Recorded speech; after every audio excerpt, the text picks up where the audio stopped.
Hello friends मु महेश आज आम कथा दुनिया एमती किसी जिनिस विषय जहाँ आपन को आश्चर्य और चकित कर रखी था एमती किसी जगह रही जहाँकि रहस्यमय होता है। तो आज आम कथा इजिप्टर पिरामिड पछरे किसी रहस्यमय घटना विषय पिरामिड को क्यों मैंने निर्माण करते किपर निर्माण करते यह भितर कौन रही आसतु जाना।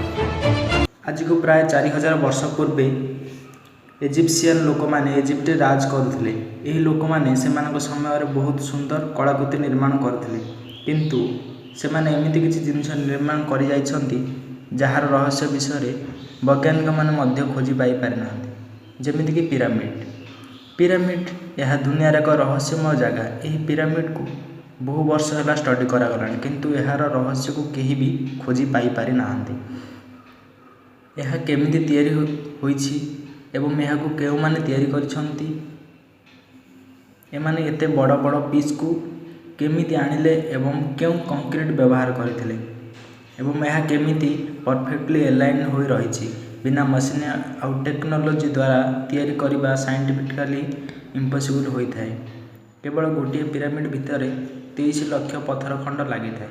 यही पत्थर को गोटे जगार आउ गोटे जगह घुंचाइबा बहुत कठिन होता है किंतु आश्चर्यर कथा यही जे जदि पत्थर पीस को घुचाइबा ही एत कष्टकर ताहले से माने केमिति यही पत्थर को एभली परफेक्ट पोजिशन रखिथिले।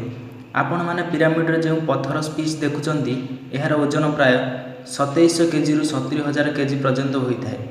आजिकाली जो क्रेन सब रही ताहा यूजुअली 20,000 रु अधिक ओजन लिफ्ट करि पारंती नाही। जदि आजिका जुगरे 20,000 केजी उठाइबा एत कष्ट तेबे से माने 4000 वर्ष पूर्वे केमिति यार निर्माण करथिले बिना एडवांस मशीन द्वारा। यार गोटे उत्तर सामना को आसी जहाँकि अनेक गुड़ाए लोकों को विश्वास हब ना ताहा होची एलियन। पिरामिड द्वारा जड़ित एक थ्योरी रही जहाँ को ओराइन कोरिलेशन थ्योरी कह जाए। जदि आपण राति रे पिरामिड को देखिबे ताहले आपण जानि पारिबे पिरामिड आ आकाशर तारार पोजिशन को एलाइन करिथाए।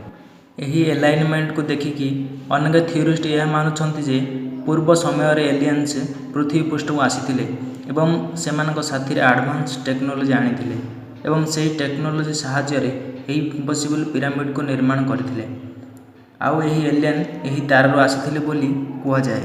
ते प्रश्न यह जे एही पिरामिड कौन पाई तैयारी कर जाइथिला।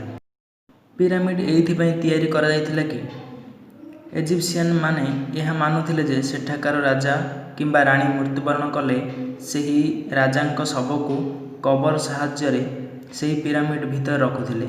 सेमानकर मानिबा यह जे जदि राजांक शव को सेठी रखा जाए ताहले तांको आत्मा तारा हो जाइथाए किंतु यही विषय रे थ्योरिस्ट माने अनेक रिसर्च करिया परे यह जणागला जे आज पर्यंत पिरामिड भितर कौनसी भी शव बा मम्मी मिली नाही। पिरामिड भितर थिबा सब रूम गुड़िक खाली पड़ता। किंग चैम्बर रे किंग शव नथिला कि क्वीन चैम्बर रे क्वीन रे शव नथिला। यही पिरामिड किछि यूनिक मटेरियल सहाय्य रे तैयारी कर जाइथिला। यही मटेरियल जो आज आमे व्यवहार करूछे इलेक्ट्रिकल कंडक्टिविटी। अनेक थ्योरिस्ट यह कहबा जे यह कौनसी कब्रस्तान नुहे यह होउछ एक पावर हाउस। यही पावर प्लांट को इलेक्ट्रिसिटी बनैबारे व्यवहार कर जाउथिला। एथिरे यह प्रमाणित होता है जे आज को 4000 वर्ष पूर्वे इलेक्ट्रिसिटी आविष्कार हो जाइथिला। आजिर लोक माने जेते एडवांस ताहा आगर लोक मान पाखर मध्य थिला बोली अनुमान करा जाए। जेतेबेले पिरामिड भितर को एक रिमोट कंट्रोल कैमेरा पठागला से भितर थिबा सामग्री को देखि वैज्ञानिक माने आश्चर्य होइथिले। सही भितरे डोलामाइट एवं 20टी ग्रेनाइट बक्स देखा मिलता। यही ग्रेनाइट ओजन 1 लाख किलो मध्य अधिक थिला। यही ग्रेनाइट अधिक ओजन होइथिबारु यह पिरामिड भितर ही निर्माण कर जाइथिला। यही ग्रेनाइट व्यवहार करी इलेक्ट्रिसिटी उत्पन्न कर जाउथिला। एथिरु यह जणा गला जे पिरामिड कौनसी कब्रस्तान नुहे यह एक पावर प्लांट। तो फ्रेंड्स केमती लागला है वीडियो प्लीज कमेंट कर जणाइबे एवं वीडियो को लाइक शेयर एवं सब्सक्राइब करदेवे जहाँद्वारा आपण ये अनेक रहस्यमय घटना विषय जानी पारिबे।